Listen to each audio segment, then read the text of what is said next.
Hello, music fans. You're watching Death by Unicorn, where we talk about metal, rock, and prog music. And this is New Music Picks 2026. I'm going to talk about 6 albums that came out on January 23rd, 2026, and give my quick first impressions of them. And I'll talk about them in my order of preference, starting with Alkaloid and their live album Bach Out of Bounds. This is a German progressive death metal band, and they've really brought their classical influences forward on this one. I'm putting this in my excellent tier. I love this band. The 3 studio albums Alkaloid has released so far have all been near masterpieces for me. This is obviously it's not a full studio album, so it's not quite on the level of what they've done before, but it's a lot more interesting than your typical live album for me, because it's not just them playing tracks from their studio albums, though they do play some, like Cthulhu from their debut and The Fungi from Yugoth and A Fool's Desire from their latest album Newman. But if you check out their Bandcamp, they say this album sees Alkaloid present 3 faithful renditions of Bach classics alongside an award-winning ensemble who grace sacred aria Agnus Dei with heavenly vocals and strings.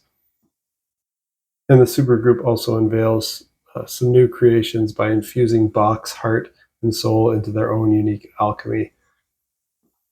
So they also have 2 completely new original songs here on this live album, Beneath the Sea and Haunter of the Void. So I expected this to be a really cool take on Bach and have some cool progressive death metal vibes, and it really is a very cool live concert to hear. I've never heard anything quite like it, that sits so neatly in between the world of classical and progressive death metal. It's hard to even say like whether this is a classical album or whether it's a progressive death metal album, because it's so neatly in the middle. It's both. Lots of great operatic female vocals here. Also, some of their typical harsh male death metal vocals. Lots of great classical string sounds, but also some of the typical double kick drums and chunky metal riffs, crazy guitar solos. And since this doesn't just include tracks they've done before played live, I might even break my own rule and count this as a candidate for my year-end list this year. It could very well make it because it's just that good. Excellent tier stuff for fans of Obscura, Gorod, Black Crown Initiate, Archspire, Flesh God Apocalypse. But imagine those bands meeting up with Bach and classical vibes. That sounds good to you. Check out Bach Out of Bounds by Alkaloid. Next up, I want to mention a Norwegian band, Sykofant, and their new EP, Leaves. I was hoping this would come out last year to complete their previous EP, but I guess it spilled over into 2026. This is progressive rock, and I'm putting this in my excellent tier as well. Their EP from 2025 was also excellent, Red Sun, and their debut album as well. They've been consistent and excellent in quality. And big thanks to the band for sending me an early promo of this EP. Always appreciate it. This is a great band for fans of Pink Floyd. There's a lot of moments that remind me of Pink Floyd, but they also do have their own sound that's unique and more modern sounding, mixed in as well into their Floyd influence, maybe a little Rush and Led Zeppelin influence, kind of this classic rock, almost prog. But yeah, like they're definitely a prog rock band, but they're not going like all in on like mellotrons and moogs and like playing in 11/8 all the time and crazy time signature changes. But they do have a track on here that's over 16 minutes long. That's a good indication that they're a prog band where they release a prog epic. There's only 3 tracks in this EP, but yeah, the third one's a 16-minute prog epic. Every track's excellent.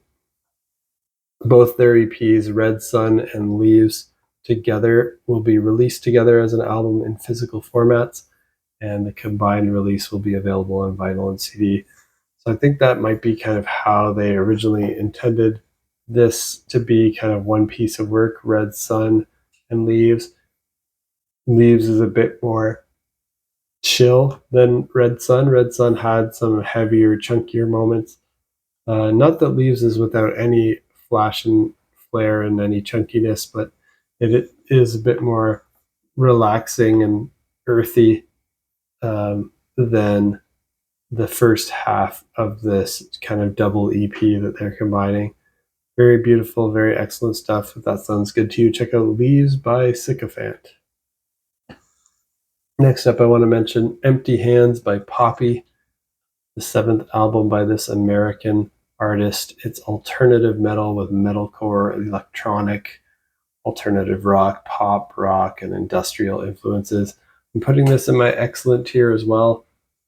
And over the course of Poppy's music career, she's done some albums that are more bubblegum pop, some that are intense alternative metal with harsh vocals. From the singles from this new one, she released Bruised Sky, Unravel, and Guardian ahead of time. I could tell this would be more of a metal release, but also having that undeniable catchiness in the pop hooks as well. I really enjoyed her last album, Negative Spaces, from 2024. That was previously my favorite album that I heard from her so far. So I was hoping she could match or surpass that one here. And I think she may have made an even better album here, and probably her best yet, perhaps, or at least on par with Negative Spaces. Guardian's an awesome track, really catchy. I'm enjoying that one. The downside of this record for me here is just the intense use of pitch correction on the vocals. It's very obvious and a bit annoying to me, but the melodies of the hooks are just amazing for the clean vocal sections, and the harshness and intensity of the harsh vocal sections just brings great contrast. Great contrast between the clean, beautiful, catchy vocal moments and the heavy, harsh, intense mosh pit moments. If you want to hear that dichotomy here, check out Empty Hands by Poppy. Next up, I want to mention Textures and their album Genotype, the 6th album by this band from the Netherlands. This is progressive metalcore, gent with alternative metal, thrash metal, mathcore influences, and also in my excellent tier. And I enjoyed the single I heard ahead of time, Closer to the Unknown, so I was excited to check this out. It's a great album for fans of Tesseract, Periphery, Sky Harbor, Monuments, and Corellia, all bands that I enjoy. It sounds like a mix of those bands. At the Edge of Winter, featuring Charlotte Wessels, is a great track. So is Measuring the Heavens and Nautical Dusk. Hard to pick a favorite here because they're all so strong. That's why it's sitting in my excellent tier, but I'd probably go with At the Edge of Winter as my favorite pick right now. I want to listen to more of their back catalog. I recall hearing some of their stuff before, but I don't really remember it that well because it's been so long. I think it's been a long time since their last album. And I remember liking it, but not like at the level of Tesseract or Periphery, so they never kind of made their way onto my favorite bands list or anything. But I'm curious to explore a bit more and revisit things that I might have heard or check out some of their stuff that I haven't heard yet. They sound great. If you like gent, check out Genotype by Textures. Next up is Crystal Lake with their album The Weight of Sound. This is the 6th album by this Japanese band. They're melodic metalcore. They've got some progressive metal, even almost some deathcore influence, but not really. It's not super extreme on this album. It's pretty standard melodic metalcore, not pushing the boundaries too much, but very well executed. I'm putting this in my excellent tier as well. I've never heard an album by Crystal Lake before, but I heard the singles, the title track, The Weight of Sound, and Crossing Nails ahead of this album release, and they were solid, so I added this album to my list and checked out the whole album. It's just excellent melodic metalcore for fans of Killswitch Engage, Devil Wears Prada, August Burns Red, and even Northlane, Event Animate, and Era, because it is a bit more progressive than Killswitch and Devil Wears Prada. There's just a sprinkle of that prog in here, so I wouldn't call it full-on prog metal. But it's pretty cool, and there's a track on here, Dystopia, that features Jesse Leach of Killswitch Engage, and he always does a great job. So if that sounds good, check out Crystal Lake and their album, The Weight of Sound. And last on my list today, I gotta mention Megadeth's self-titled album, the 17th album by this legendary American thrash metal band, one of the big four of thrash. I'm just gonna put this in my good tier. Couldn't quite cross the line into very good for me. This is their final studio album. I do plan to see Megadeth live this year for the first time, and I guess the last time, since they say they're done after this. And overall, Megadeth's discography is very mixed in quality. They've made some of the best thrash metal albums of all time, like Euthanasia, Rest in Peace, Peace Sells But Who's Buying, Countdown to Extinction, The System Has Failed, Killing Is My Business, and Business Is Good. But they have also made a lot of albums that are just pretty average and maybe even boring, but still somewhat okay. Albums like Super Collider, 13, World Needs a Hero, Risk, Cryptic Writings. Their last couple of albums before this one have been very good, but not quite as good as their peak in the early 90s. And I expected this would be a similar quality to the last two. So I was hoping for something that could make my very good tier. I didn't expect Megadeth would be putting out like one of the best albums of the year or anything that would make a year-end list. But the singles I heard ahead of time, Tipping Point, I Don't Care, and Let There Be Shred, they're enjoyable but a bit silly lyrically. They're kind of fun, at least on the guitar solo and riffing front. Opening track of the album is Tipping Point. I think that one's good. Second and third tracks are I Don't Care and Hey God, and those ones kind of have some cheesy, bad lyrics, but they have good guitar. I mean, the guitar playing all throughout the album is awesome. The fourth track, Let There Be Shred, has cheesy but fun lyrics and good guitar playing as well. Fifth track, Puppet Parade, I enjoyed. The rest of the tracks on the album, they're decent enough, with the track, the last note at the end of the album, being pretty cool. Then they do a bonus track to end the album, which is a cover of Metallica's Ride the Lightning.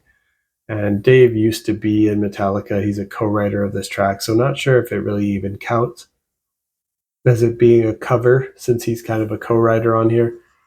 But I think it's perhaps his attempt to keep reminding everybody about how he was in Metallica before, just to try to get some more attention on the album. Of course, it's a well-done track, though. They do a great job performing Ride the Lightning here. And all in all, the album's just this mixed bag. The good tracks are good, but they're not good. They're not that good as far as Megadeth goes. And if every track was as good as the best tracks on the album, I think we'd have another very good tier album. But since there's some average to below average tier songs on here, they kind of drag the album down for me just to my good tier. And this doesn't really make the album as bad as some of the examples I gave before of their worst albums, but that I mentioned from their career, but it's far from their peak. Unfortunately, it's probably closer to the bottom in the ranking of their discography for me.